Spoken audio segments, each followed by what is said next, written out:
Hello everyone, Professor Torres here. For this week, we are talking about tourism products. Actually, for this week 4 and week 5, we will be dealing with tourism products. I don't think I will be able to finish the whole scope of this tourism product in one recording. That's why I said for this week and next week. So let's start to get to know what are tourism products. For the learning content of this session, we will look at the definition of tourism products. We will look at attraction, accessibility, accommodation, amenities, and the last part of this presentation would be to look at the characteristics of tourism products. Okay, so first, how do we define a tourism product? A tourism product is the sum of the physical and psychological satisfaction it provides to tourists during their traveling en route to the destination. So, we all know what a product is, right? So, when we talk about product, it means that it is something that a consumer or a buyer is looking for. And in tourism, a tourism product is made up of physical and psychological. First, let's talk about what is physical. Physical component of the product means the tangibility of the product. And when we say tangibility of the product, when you buy something, you usually see the the specification or the item that you buy. Like for example, when you're buying an iPhone, you usually see the iPhone unit. So you can hold it, you can check it, but in tourism, the physicality of the product will only come during the consumption. I'll give you an example. Assuming that you buy a plane ticket. When you buy a plane ticket, that only allows you the access to board the plane. The actual product is the flight, or the actual product is I would say, once you will be brought from your point of origin to your point of destination. So that's the physicality. It can be represented by the seat that will be given to you. It can be also represented by what accompanies the seat, like, for example, the meal, the leg space, or even the allowable baggage allowance. Now, aside from the physical component, there is also the psychological component in tourism product. What is the psychological component? Psychological component means the satisfaction that you get when you avail of the product, meaning to say, it involves emotion, or it is actually the condition that you are satisfied, happy, delighted, or anything that you feel that will make you make you feel good. Let's say, for example, you go to a beach resort. So it can you convey the feeling of enjoying the. Let's say, for example, you bought a package tour. Okay, so it provides to the tourist during the traveling en route to the destination. Now, when it says during the traveling, it can be a package tour. That's why we say package tour, because the package tour contains different products, or it's a composite, or yeah, it's a composite of product from the airfare, maybe to the accommodation, to the activities, and even meals might be included in that package. Okay, so it focuses on facilities and services designed to meet the needs of the tourist. What are example of facilities? Facilities are structures that are usually availed during the availment of the package. Like, for example, if you go to the beach, then after probably dipping yourself at the sea and then you want to take a shower. One example of a facility that needs to be available is maybe a shower room. Or maybe you go to the beach and you don't like uh, to bring with you some food. One facility can be the restaurant. Now, in terms of services, services can be anything that is rendered by maybe an individual, or nowadays there are robots who fulfill the service, or even artificial intelligence. But to make it simple, a simple service can be like a massage, like serving you the food, like bringing your luggage. So that's why we said that tourism product is a bundle, a sum of the physical and psychological satisfaction. Okay, so another definition that we have here, which is a little more, I would say, longer, is a definition given to us by the United Nations World Tourism Organization. And it says that a tourism product is a combination. Like a while ago, I said a sum, or a bundle, a combination of tangible, meaning to say we can see it, and intangible elements we don't see, but we can feel. Probably the air, okay? Such as natural and cultural. Natural means something that is created by God, it's nature. And cultural is something that is created by man, that belongs to their group. That's why it says the culture. And man-made resources. Man-made resources are something that is made by man to be offered to people. Like for example, a theme resort. Okay, attractions. We know what are attractions. These are places, or these are reasons that uh, pulls the tourist to visit the destination. A while ago, I gave you an explanation about facilities and also services and activities around the specific center of interest, okay, which represents the core of the destination marketing mix and creates an overall visitor experience, including emotional aspects for the potential customers. Okay, so the definition is a little bit long. Let's try to make it simple by only focusing on the highlighted words. I have already explained tangible. As I've said, when we say that a product is tangible, we can see it. And intangible means that we don't see, but probably we can feel. Like, for example, the fresh air, or maybe the coldness of the weather. Okay? And the product can be natural, meaning to say created by nature or by God. Cultural, meaning to say part of an identity of a certain group.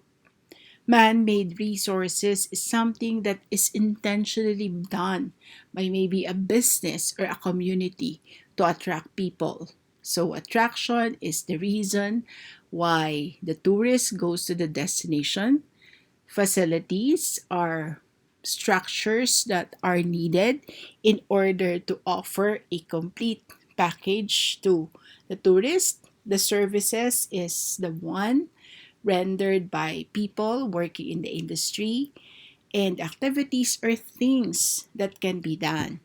Can be sightseeing, or probably scuba diving, or maybe eating, okay, around the specific center of interest, which represents the core of the destination marketing mix. So when we say marketing mix, this is a combination of how they offer the product. What is the product? Where is the place? How much is the price? And how do they communicate with you about the product? Like nowadays, most communication happens through social media. Okay? To create an overall visitor experience. That's why we say that product is a combination. It's a blend of uh, of everything, like for example the airfare, the accommodation, the food, the services of people along the way, to create an overall visitor experience. When you go traveling, you don't only evaluate like the hotel or maybe the airfare, but you look at it as a whole package. So did you enjoy? Are you happy? Are you planning to go back, or are you planning to buy again the package? So that's actually some of the guiding questions if you will go back again and avail of the product, and to measure also the satisfaction that you have as a visitor. So when we say including emotional aspects, okay, emotional aspect would mean, will you be happy? Will you be delighted? Will you be contented if you avail of this product? So it's not like a simple product that you can buy that when you go to like a place like a cell phone center, but it is something that you have to think about, because the cost of this is not really an easy pull of money. Okay? Now, tourism product, as we've said, is a composite product. When we say composite product, it has a uh, combined product. Like for example, it's a sum total of the country's tourist attractions, transport, and accommodation, and entertainment, which results in customer satisfaction. So it's a bundle, from the attraction to the transportation, including accommodation and entertainment. Okay? So these components, meaning to say the different parts of the product, is supplied by, can be a hotel or maybe an airline or a travel agency. This is what we call the package. Okay? But sometimes we can buy only like a portion of the product.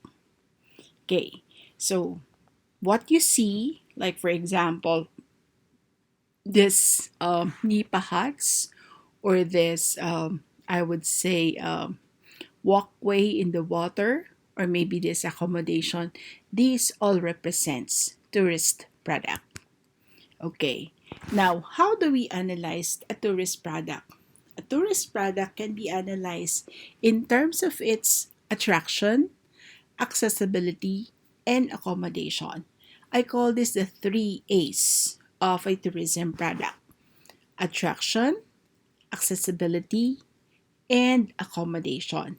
Let's look at it one by one in the next slides. Okay, what is an attraction? An attraction is the most important tourism component.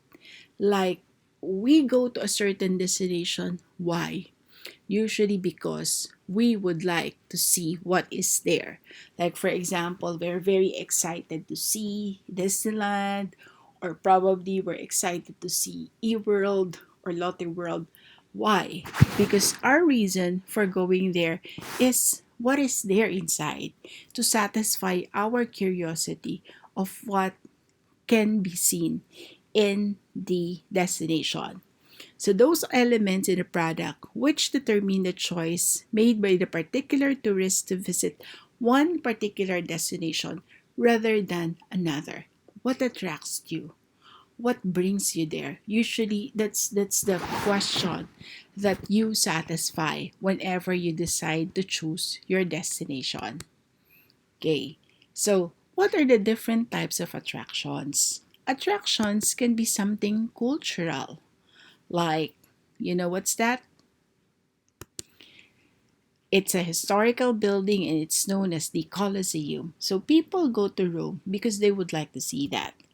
Or it can be as simple as a monument, like this Queen Elizabeth monument that has a lot of stories. We see this, but we just don't see the lady riding a horse, but we get to know the history. And also, people would go to archaeological sites because that archaeological site have something to say about the history. It has a story that tells us what happened before. Okay? So, also, attractions can be nature. Like, for example, the flowers and the animals that we see around, or even the butterfly. Okay?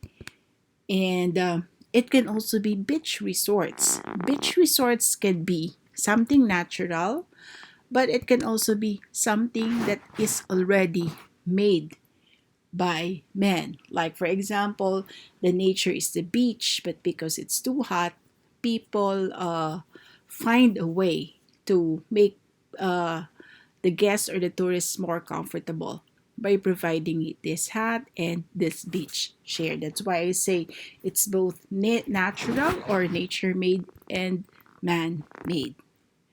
Attractions can also be a festival like Boreal Mud Fest, like Tomato Festival, like maybe the Oktoberfest, or what we call the beer festival coming from Germany. Or it can be simply a trade fair. A trade fair is it's a meeting. It's a convention of people who set up or who joins an activity to showcase their product. Like, for example, this is actually a product about the Philippines. So, what you see here are mostly agricultural crops or probably destination in the Philippines. Now, attractions are geographical in character. Meaning to say, when we say attraction or when we think about attraction, it is something that has a representation. When I say representation, there is a location, okay, and it should be accessible. So there's also a physical space, meaning we can see that. Like, for example, if you go to Jeju, you can see Jeju. It's not just a story, like, for example, the history, but it is something that you see. It's a component for those who seek the wilderness and the solitude. So it can be as simply scenery, like it's a wonderful view. Like when you go to Japan, you see Mount Fuji, which is a good view of the mountain in Japan. Or it can be a landscape. A landscape is something that has been formed by man. Like, for example, the Bosong tea place, okay? And it can also be simply water, like a falls, like a river, like a sea, or an ocean, okay, or a stream, or vegetation can be like they just planted something in there and it looks very beautiful, like a lavender farm, a sunflower farm that has aesthetic and recreational value. So people would like to take picture, upload it in their Instagram because it's something that is worth showing and sharing the beauty of the place. And attractions can also be about the climate condition, meaning to say, if people are coming from a place wherein the sun does not shine naturally, they would like to go to a place wherein they will see the sun. So, like, for example, in Europe, the sun shines only in a couple of times in a year. So Europeans would always look forward to see a place that will offer them a lot of sun so they can do sunbathing. And those places are, of course, in Asia, especially in tropical countries in Asia. So it can be the sunshine, it can be the temperature. Like the Philippines doesn't have a winter, we don't have four seasons. We are a tropical country, and so if we want to experience, if my the people in my country would like to experience winter, we will go to China because in Beijing they have also the winter, or maybe in Japan or in Korea. So these are actually some of the reasons why people visit attractions. Okay? So Animal life also, such as uh, a group of birds, okay? People do enjoy looking at that, like doing bird watching or viewing game. Game are animals that usually you can find in the natural environment, like, for example, a deer or maybe a wild boar that is part of the natural environment. Animal life, which is also something that is part of nature, can also be for sports purpose. Like people would go to a place to maybe to fish, okay, or to hunt game animals or wild animals.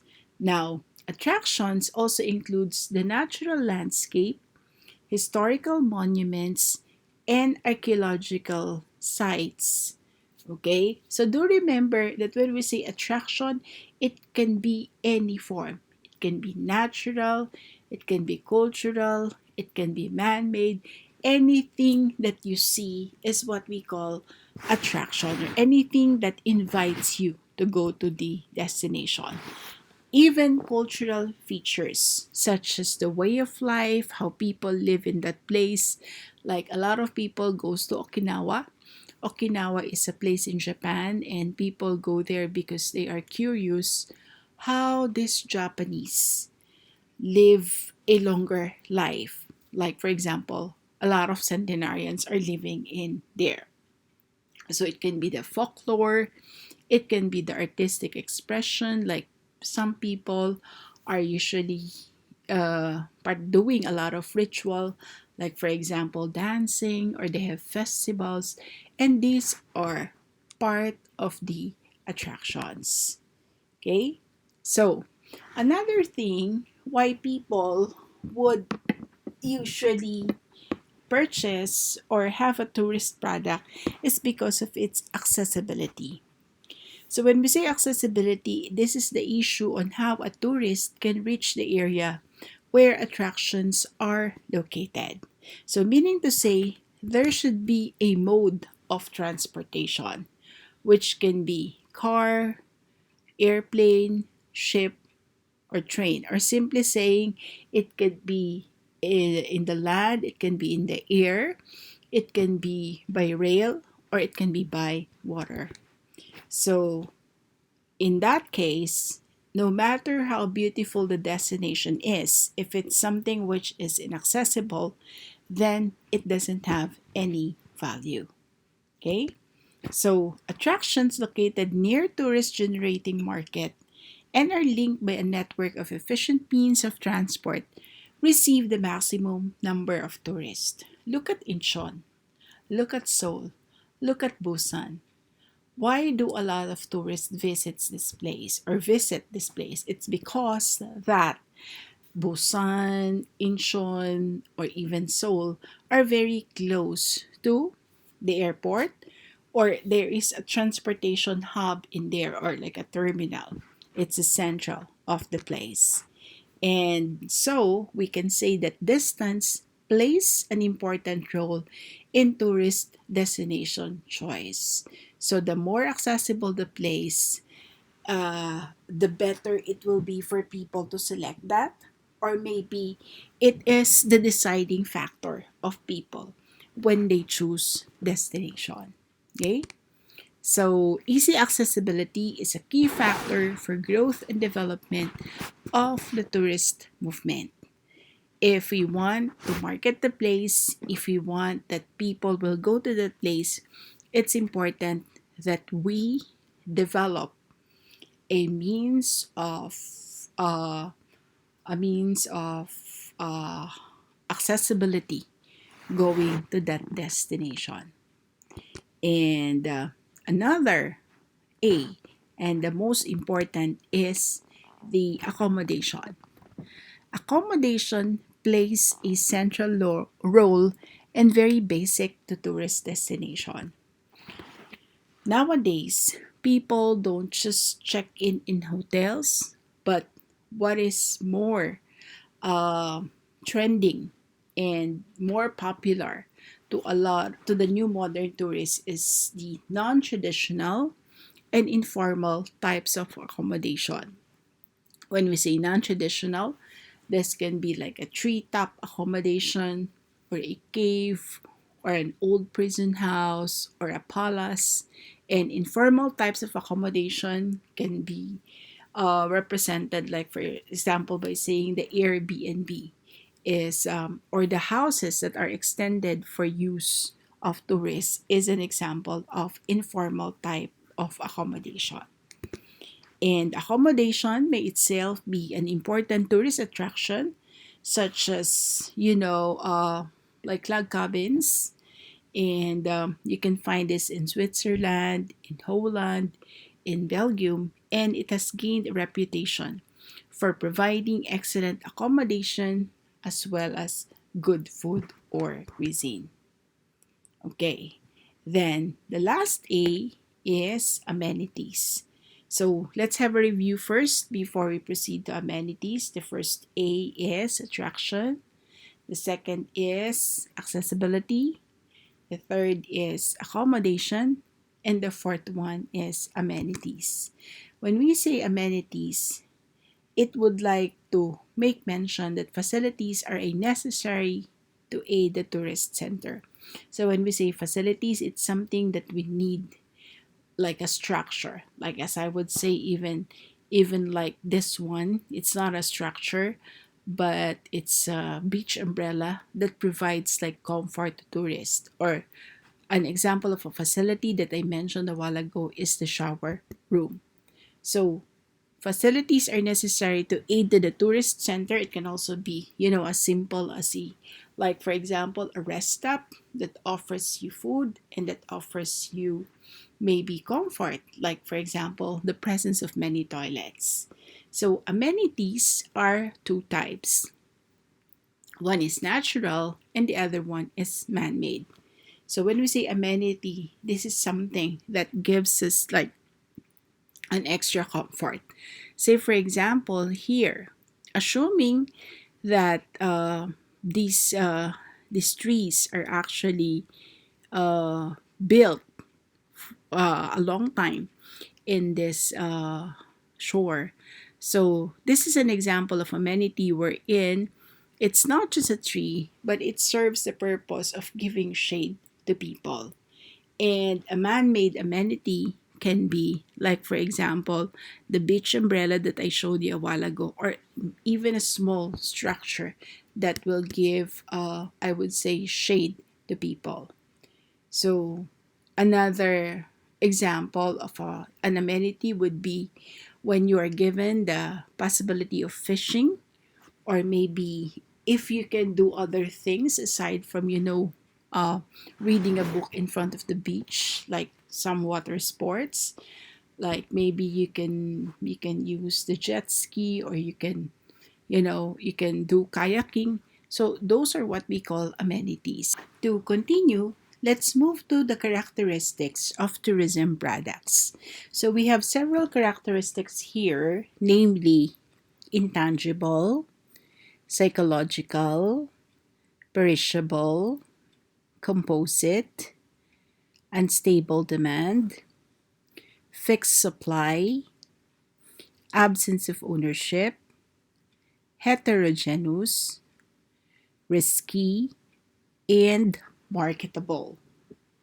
So repeat after me: intangible, psychological, perishable, composite product, unstable demand, fixed supply, absence of ownership, heterogeneous, risky, and marketable. Let's look at it one by one. We have already learned what tangible is, okay? Because we reviewed the word intangibility as part of the tourism product definition. And we have said that when we say intangible, the product cannot be seen or inspected before its purchase.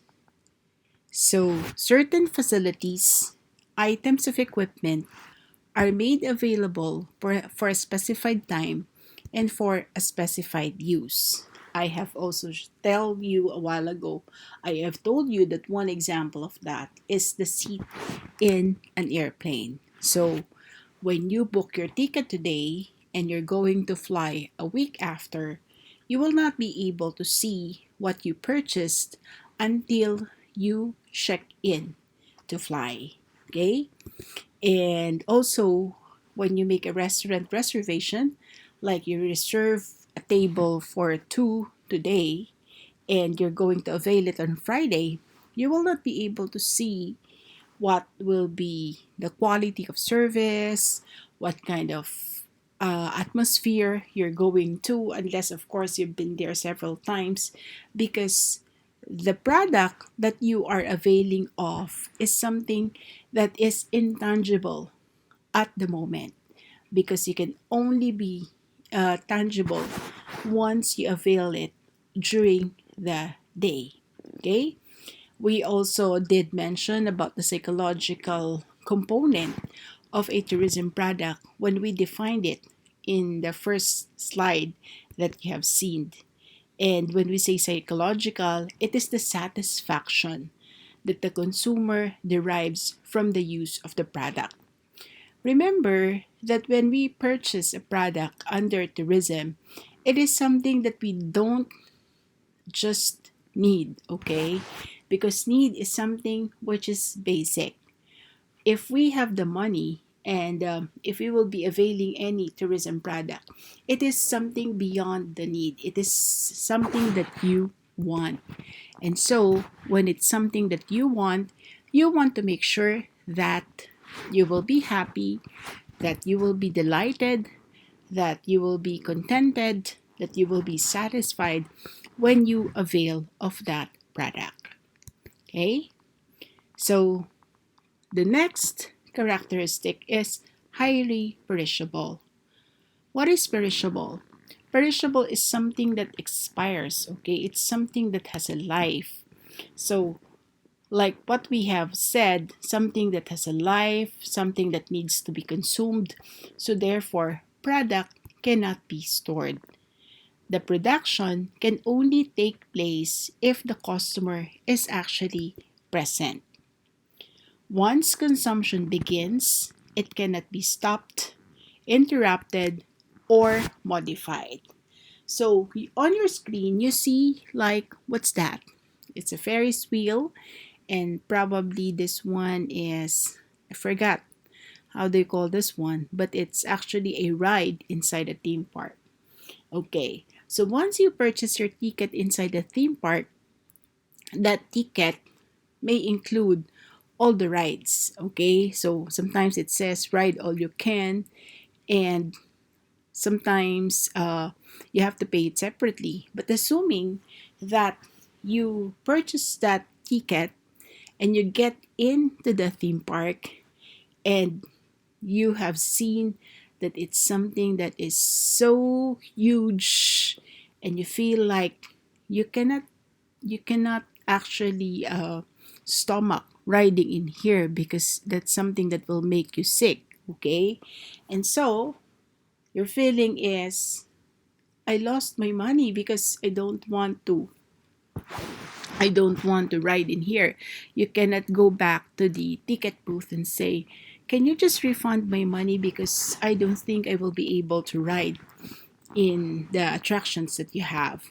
Or maybe when you watch a stage show and you don't feel like liking it, you are on the first 5 minutes, you cannot tell the ticket booth that you don't like to avail of that product. So when we say something highly perishable, that means to say once you purchase it, there's no turning back. You have to get it. Like when you order something in the restaurant and you're not familiar with it and it came to your table and you tasted it and you don't like it because it's something foreign to you, you cannot really give it back or you cannot refund for that because once a consumption begins, it cannot be modified, it cannot be stopped, or it cannot be interrupted. So, this characteristic is something that we have already talked about, It is a composite product. When we say composite, the tourist product covers the complete experience of a visit to a particular place.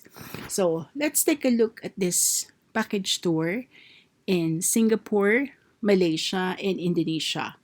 So this is a 4 days, 3 nights package that includes round trip airport transfer, half day city tour, daily breakfast, 3 nights accommodation, Johor Bahru tour, Batam Island tour with lunch, but there's no airfare. So when we say composite, it only shows that what includes in your 4 days, 3 nights are 3 countries and these activities. Okay? So it's very easy to understand. When we say composite, it's a bundle. It's a package, okay? So usually we say package, or it's a bundle of things that they put together in order to offer it to the tourist. Now, another characteristic is unstable demand. What is unstable demand? Tourism demand is influenced by the season, by the economy, and by political or even other factors. There are certain time of the year which we see a greater demand than others. Okay. I think a very good example of that is the what? The winter ski resort. The winter ski resort only operates during the winter season. That's why we say it's a winter ski resort. It is something seasonal. And so therefore, if it's something seasonal, in between in between the other seasons like spring, summer, and fall, this product cannot be sold. That's why we say it's something seasonal. Or assuming this is the winter time is coming, but due to the pandemic that we are experiencing right now, there will not be there will not be theme winter resorts because they will not be opening. They don't want people to convene and be in one place together. So it has a very unstable demand. Okay, so think of other examples aside from this one, like people go to Korea because of the cherry blossom, right? Or local people would go to other destinations, the local destination, because of cherry blossom. So can we avail of that the whole year? No, it has to be only during the springtime. Okay, that's why we say that it has unstable demand. Now, it can also be a fixed supply in a short run. What is a fixed supply? The supply of a tourism product is fixed in a short run and can only be increased in the long run following the increase in demands. Let's take this room as an example. Assuming it is a peak season during the winter time, okay, because this is a place that is close to the ski resort. Now, during that short period of time, okay, in that short run, oh yeah, that's another example. In that short run, we cannot, like for example, if we only have 10 rooms, okay, we cannot put people together and say, okay, two of you, can you go together in one room? You cannot do that because 10 rooms means you can only sell 10 rooms. Now, if you have more guests that you can fit in 10 rooms, like 20, that's a lost sales, right? But you cannot put them together and say that they share the room. So it's the supply is fixed, meaning it's always a peak season during that short run. But after that, again, the demand will disappear. Or let's say, for example, concert, the concert of BTS. So BTS concert, let's say, is they offered like a 10,000 seats inside a big venue, but and they will be only showing or they will be having only one concert for one day, and there are more than 10,000 people who would like to see them, like assuming there are 50,000. They cannot add more seats to the 10,000 just to, you know, just to accommodate the 50,000. But there's nothing that they can do but to have a repeat of that concert. So there's a fixed supply, meaning the supply cannot be expanded. Like as I've said, the seat in a concert venue, or the seat in an aircraft, or the number of rooms available in a hotel room, because it's a fixed supply. But only, and the demand is also fixed during only a fixed season. Okay? And also, you cannot, absence of ownership means hotel rooms, airline tickets, spa can be used, but you cannot own it. Like you will be staying in a certain place for 3 days, you own the place for 3 days, but after 3 days, after you have consumed what you paid for, then you have to leave or vacate it. So these services can be bought for consumption, so you have to consume it, but ownership remains with the provider of the service. So like as I've said, if you will be availing of a stay here in one of the villas here, or one of the cottages, like if you pay for 1 week, you can have that for 1 week. You can use it as much as you want within the 1 week's time, but after that, you're going to give it back. So it can only be consumed, but you cannot own it. Okay? So it's a simply saying absence of ownership, because you can only use the facility. Like you use the shower room. You only use it for that moment, but you don't own it. I think this is easy to understand. Another characteristic is heterogeneous. What is heterogeneous? Tourism is not a homogeneous. What is a homogeneous? Meaning to say one product. Since it tends to vary in standard and quality over time. What do we mean by this one? A package tour or even a flight on an aircraft cannot be consistent at all times. So, product is service, and services are people based. Thus, variability occurs. Okay, I want you to picture yourself in a beach resort that you booked for 5 days and 6 nights. Or let's say, for example, you book it for a week. It so happened that during that time of the year, it rained. Okay? So what will happen? It will spoil your vacation, because you're thinking that you will be walking along the beach, that you will be reading your book, that you will be taking pictures. But what is sad is you cannot do all those things because it's raining. You booked it in the same date as you have booked it last year, the previous year, because you have a very good experience. So you will try to compare the experience that you first booked it the previous year and that year.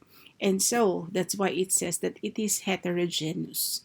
What you have experienced before may not be the same thing that you will experience today. And that's something that we cannot control, that's beyond our control, because that's nature. Okay? And also, another good example is you plan to stay in a ski resort for a week because you would like to ski. But it so happened that the snow did not fall. And so, what you have during that ski activity is only an artificial snow, where in fact, same time of the year, you went there for a week and you enjoyed the skiing because there's a lot of snow. And what is sad is that is the kind of tourism product that we get. So these are just simple example. I can also even say that when you ride a plane, it's smooth and there are no bumps, or there are no I would say